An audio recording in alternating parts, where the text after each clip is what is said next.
Part 1, Lankai Box. The hum of questionable machinery filled Dr. Rizzy Rizzington's dimly lit laboratory. Empty Mountain Dew bottles and discarded pizza boxes littered the floor, testament to a mind fueled by caffeine and ambition. Rizzy, a man whose lab coat was perpetually stained and whose hair seemed to defy gravity, cackled to himself, a sound like a broken faucet. His latest invention, a contraption cobbled together from old VCRs, a microwave oven, and what looked suspiciously like a car battery, whirred ominously. Beside it sat a row of bottles, each filled with a thick, viscous yellow liquid. These weren't just any bottles, they were repurposed Skibidi Sigma Ohio mustard bottles, a limited edition condiment that had inexplicably taken the internet by storm. Rizzy, ever the pragmatist, had recognized their structural integrity and, more importantly, their meme potential. Behold! Rizzy declared to the empty room, adjusting his goggles. The Jaundice Injector 3000. Powered by the raw, unadulterated essence of Ohio. And its first target, the purveyors of manufactured joy. Lanky Bucks. Rizzy harbored a deep, irrational resentment for Lanky Bucks. Their over-the-top reactions, their endless stream of merchandise, their sheer, unyielding positivity, it grated on his cynical soul. He saw them as a symptom of everything wrong with the internet, and he was determined to introduce a little realism into their lives. And by realism, he meant jaundice. He somehow managed to infiltrate the Lanky Box studio, the details of which involved a surprising amount of duct tape and a strategically placed banana peel.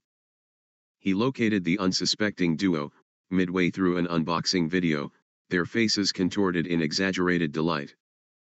With a mischievous grin, Rizzy activated his Jaundice Injector 3000. A beam of sickly yellow light shot out from the contraption, engulfing the Lanky Box members. They sputtered and coughed, their eyes widening in surprise. Rizzy, seeing his work complete, made a hasty retreat, leaving behind a faint smell of burnt electronics and stale mustard. Later that day, the Lanky Box channel uploaded a new YouTube short.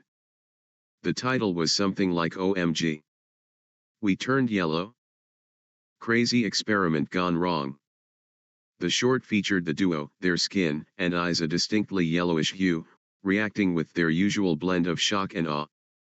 They played it up for the camera, making jokes about looking like giant bananas and promising to figure out what happened. The short went viral.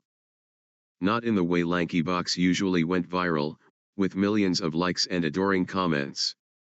This was a different kind of viral. The comments section exploded, but not with praise. What is this? They look sick. Is this real? They look like they have jaundice. This isn't funny. They need to see a doctor. This is disrespectful to people who are actually ill. The reaction was overwhelmingly negative. The cheerful, over-the-top performance felt tone-deaf and exploitative given their obvious medical condition. The internet, ever a fickle beast, turned on them. YouTube, citing medical misinformation and potentially harmful content, swiftly demonetized and then deleted the Lanky Box channel. Their empire of merchandise and manufactured joy crumbled overnight. But the story didn't end there. The negative attention, the anger, the sheer spite directed at Lanky Box didn't just stop online. Their once devoted fan base, feeling betrayed and disgusted by the jaundice short, turned their collective frustration into something tangible. Inspired by the very Skibidi Sigma Ohio mustard bottles Rizzy had used, a bizarre and disturbing trend emerged. Disgruntled former fans, fueled by online outrage, began creating their own jaundice bombs, concoctions of yellow food coloring, turmeric, and various other substances, bottled in the iconic mustard containers. They would then leave these bottles on Lanky Box's doorstep, mail them to their PO box, and even, in a few extreme cases, attempt to throw them at the duo during public appearances. The constant exposure to these homemade, unregulated yellow concoctions, combined with the stress and humiliation of losing their channel and facing public backlash, took a severe toll on lanky bucks. The initial, relatively mild jaundice induced by Rizzy's machine worsened significantly. Their skin became a deeper, more alarming shade of yellow, their eyes sunken and tired. They were genuinely, seriously ill. Rizzy Rizzington, observing the unfolding chaos from his lab, cackled with glee. His initial plan had been a success, but the unintended consequences, the sheer, unadulterated absurdity of the situation, was beyond his wildest dreams. He had introduced a little realism, all right. He had unleashed a wave of yellow-tinged chaos fueled by internet outrage and weaponized condiments. As lanky bucks languished in a state of advanced jaundice, their once bright world now stained a sickly yellow, Rizzy Rizzington was already planning his next invention, a new contraption powered by Grimace Shake energy and aimed at a different internet personality. The world of online content had become his personal, yellow-tinged playground, and Dr. Rizzy Rizzington, the mad scientist of Skibidi Sigma Ohio Mustard, was just getting started. Part 2 Mr. Beast. Dr. Rizzy Rizzington, still basking in the glorious, yellow-tinged aftermath of the Lanky Bucks incident, adjusted his goggles with a manic grin. The success of the Jaundice Injector 3000, powered by the meme-fueled essence of Ohio, had emboldened him. He craved a bigger challenge, a more impactful target. And who better to disrupt than the titan of internet philanthropy, the king of extreme challenges, the man who gave away cars like candy, Mr. Beast. Rizzy's new invention, looming in the center of his lab, was a monstrosity of wires, tubes, and what appeared to be several repurposed ice cream machines. He called it the Grimace Shake Biden Blaster. The name itself was a chaotic blend of internet trends and political absurdity, a perfect reflection of Rizzy's deranged genius. The core of the device pulsed with a sickly purple light, emitting a faint, unsettling smell of artificial berries and something vaguely presidential. Lanky Box was just a warm-up, Rizzy muttered, tightening a bolt with a wrench. A delightful appetizer of chromatic chaos. But Mr. Beast. Ah, Mr. Beast. His empire of positivity and generosity is a cancer on the internet's glorious cynicism. It's time to introduce him to the true nature of online trends, the curse of Grimace. The curse of Grimace was a recent internet phenomenon, a dark meme born from the unsettling mystery surrounding McDonald's limited edition Grimace Shake.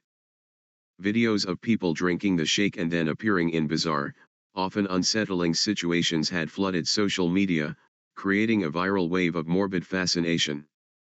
Rizzy saw it not as a meme, but as a potent, untapped force of digital despair.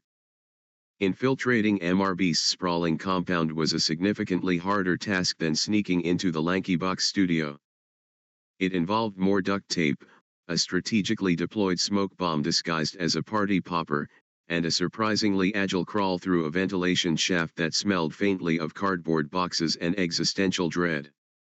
He found Mr. Beast in the middle of filming a challenge where he was giving away a private island. The air was thick with excitement, camera crews swarming, and the usual entourage of enthusiastic participants. Rizzy, hidden behind a stack of inflatable palm trees, aimed the Grimace Shake Biden Blaster. With a high-pitched whine and a flash of nauseating purple light, the blaster fired. The beam struck Mr. Beast square in the chest.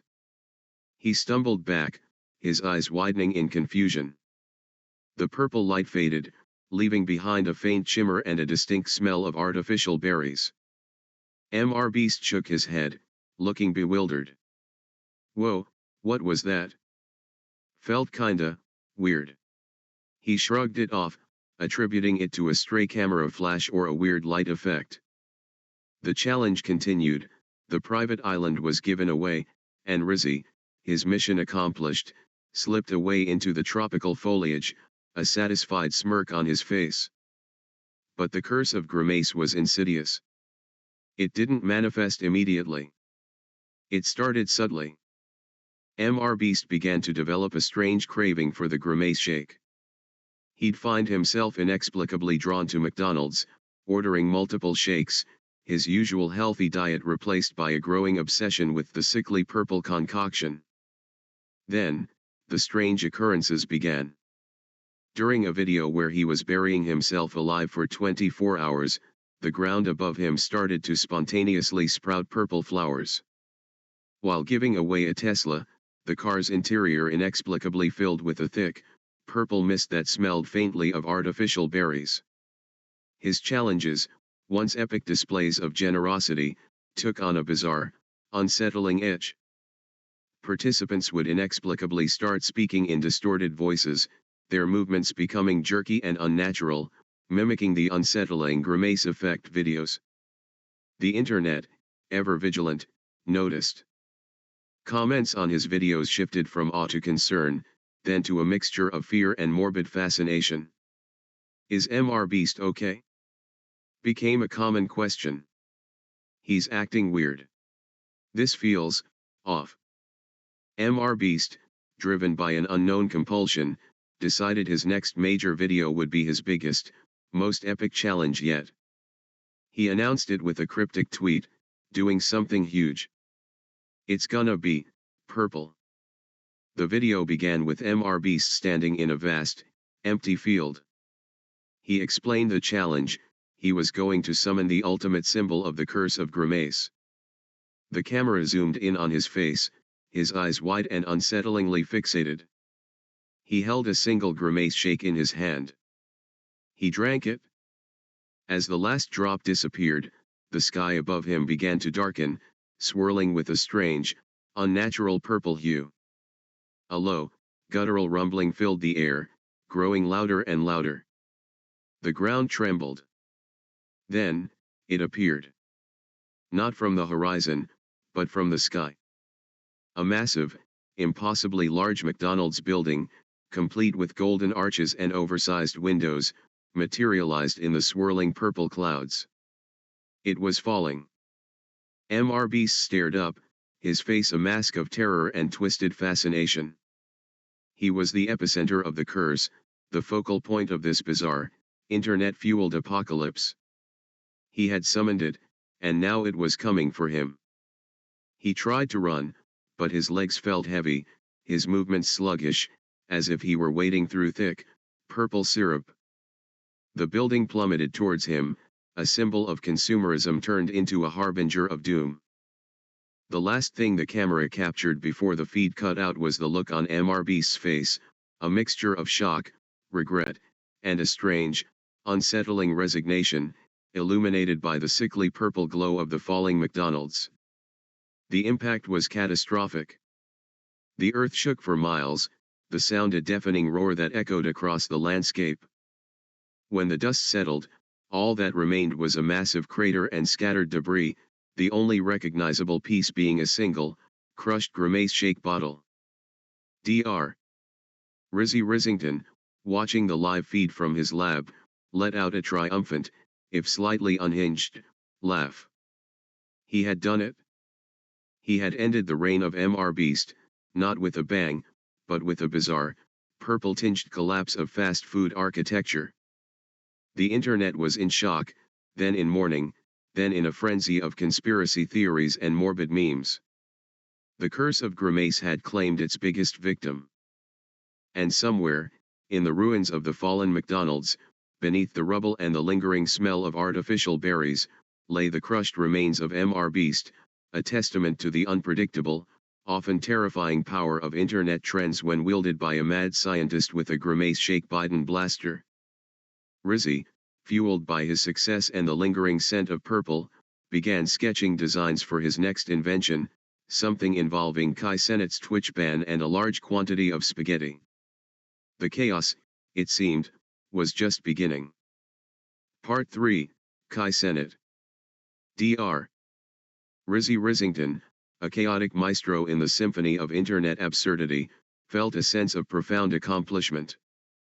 The Mr. Beast incident, a masterpiece of meme-fueled destruction culminating in a falling McDonald's, had solidified his reputation, in his own mind, at least, as the preeminent architect of online mayhem.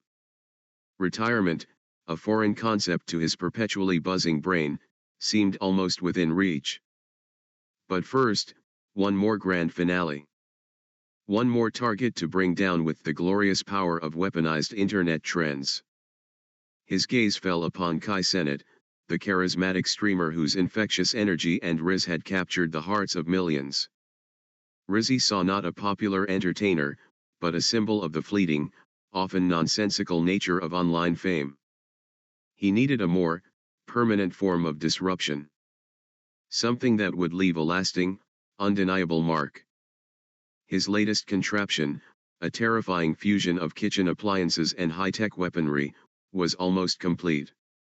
Gleaming blades spun within a chamber that hummed with unsettling energy. He called it the Skibidi Sigma Spaghetti Super Slicers. The name, a glorious mashup of the latest internet catchphrases, was a testament to his commitment to staying on the cutting edge of online culture, even if that edge was razor-sharp and aimed at someone's brain. The spaghetti element was purely for aesthetic and thematic resonance. The device didn't actually use pasta, but the mental image of it was deeply unsettling. Kai Cenat, Rizzy mused, adjusting a dial on the super slicers. His reign of Rizz and Sigma energy must come to an end. It's time to introduce him to a new form of communication, one that is undeniably skibidi. Infiltrating Kai Cenat's elaborate streaming setup proved surprisingly easy. Apparently, a well-placed delivery of limited edition grimace shake-flavored spaghetti was enough to distract even the most vigilant security. Rizzy, disguised as a particularly enthusiastic fan clutching a box of the bizarre pasta, slipped past the guards and located Kai Cenat's streaming room, a vibrant, LED-lit shrine to online entertainment. Kai was live, mid-rant about something or other, his face animated, his voice booming with energy. Rizzy, hiding behind a wall of monitors, aimed the Skibidi Sigma Spaghetti Super Slicers. With a whirring sound that was eerily reminiscent of a blender, the device fired. A beam of shimmering, almost invisible energy shot out, striking Kai Cenat directly in the forehead. He froze mid-sentence, his eyes glazing over. The vibrant energy drained from his face, replaced by a vacant stare. He slumped back in his chair, his usual animated gestures replaced by a limp stillness. His viewers, watching the stream, were baffled. The chat exploded with questions. What happened? Is he okay? Lag. Then, Kai Cenat opened his mouth and spoke. His voice, once full of life and enthusiasm, was now a flat, monotone drone. How are your skibidi balls? The chat went silent for a beat, then erupted in a mixture of confusion and shock. Did he just say that? What does that even mean? Is this a joke? Kai Cenat repeated the phrase, his voice unchanging, his vacant eyes staring straight ahead. How are your skibidi balls? He said it again. And again. And again. The stream continued, a horrifying loop of a once dynamic streamer reduced to a single, nonsensical, and increasingly disturbing phrase. His mods, initially trying to play it off as a bit, quickly realized something was seriously wrong. The chat devolved into a mixture of concern, dark humor, and genuine disgust. Within minutes, Twitch, alerted by the sheer volume of reports and the undeniable sexual content of the endlessly repeated phrase, swiftly terminated Kai Cenat's stream and banned his channel. The ban was swift and absolute. Kai Cenat's online empire, built on charisma and connection, crumbled under the weight of his involuntary vocal tic. His life, once a whirlwind of fame and fortune, was abruptly derailed. He was taken to the hospital, examined by baffled doctors who couldn't find a physical cause for his condition. The lobotomy performed by the Skibidi Sigma Spaghetti Super Slicers was not a physical one, but a strange, localized disruption of his cognitive functions, leaving only the last, most potent phrase imprinted on his brain. With his channel gone, his income stream severed, and his ability to communicate effectively destroyed, Kai Cenat's life spiraled downwards. His friends and associates, unable to deal with his condition, gradually distanced themselves. The online fame that had propped him up vanished, leaving him adrift and alone. He became a figure of morbid curiosity, a cautionary tale of the internet's bizarre power. Eventually, he was found living on the streets, a gaunt figure muttering the same question to anyone who passed by: "How are your skibidi balls?" Dr. Rizzy Rizzington, observing the final, tragic act of his masterpiece from the comfort of his cluttered lab, felt a sense of completion. He had taken a symbol of online culture and reduced him to a living, breathing meme, a chilling testament to the absurdity of it all. He looked around his lab, at the discarded pizza boxes, the empty Mountain Dew bottles, the lingering smell of artificial berries and burnt electronics. He had done it. He had achieved peak internet chaos. There was nothing left to disrupt, no more trends to weaponize, no more lives to ruin with meme-fueled inventions. With a sigh that was more contentment than regret, Dr. Rizzy Rizzington hung up his goggles, unplugged the Skibidi Sigma spaghetti super slicers, and for the first time in years, considered taking a nap. His work was done. He could finally retire, leaving behind a world forever changed, a little more yellow, a little more purple, and a lot more likely to ask strangers about the state of their skibidi balls. The era of Dr. Rizzy Rizzington, the mad scientist of internet absurdity, had come to a glorious, chaotic end.